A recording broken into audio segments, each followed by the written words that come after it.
Ассалаумағалейкум, құрметті менің оқырмандарым. Сіздермен мен Айжан Айтқалиқызы. Бүгін сіздермен осындай фрикадельки суп жасайтын боламыз. Жасалу жолы өте оңай, жеңіл. Сондықтан менімен бірге жасап көруді кеңес етемін. Ең алдымен ыдысымызға сұйық майымызды құйып, пиязымызды салып, 1-1,5 минуттай жақсылап қуыратын боласыздар.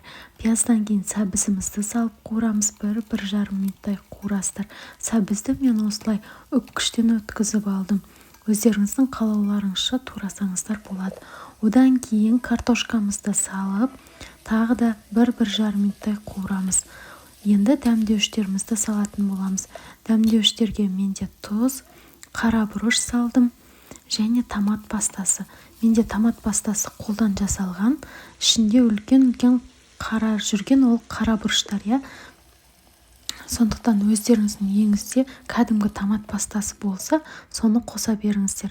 Енді осыны қайнататын боламыз. Қайнағанша мен фрикаделькілерімді жасайтын болам. Фаршыма тұз қостым, қара бұрыш салдым, пияз және сарымсақ. Мен пияз бен сарымсақты блендерден өткізіп алдым. Сіздер қолмен турасаңыздар да болады, майдалап турайсыздар, Енді осыған 1 жұмыртқа салдым. Жұмыртқа осылай фаршты жақсы ұстайды, біріктіреді, сол үшін қосамын мен. Енді шариктарымды жасайтын боламын. Осындай көлемде орташа. Өздеріңіз қалауларыңызша жасасаңыздар болады. Бұл жаңа суға түсіп қайнағаннан кейін тағы да кішірейеді, Міне бәрі дайын болды, сорпам қайнап жатыр. Енді осыны фрикаделькілерімізді саламыз. Асықпай салыңыздар. Сосын астын бір араластырып жүресіздер, Міне қайнады. 1-1,5 сағаттай қайнататын боласыздар.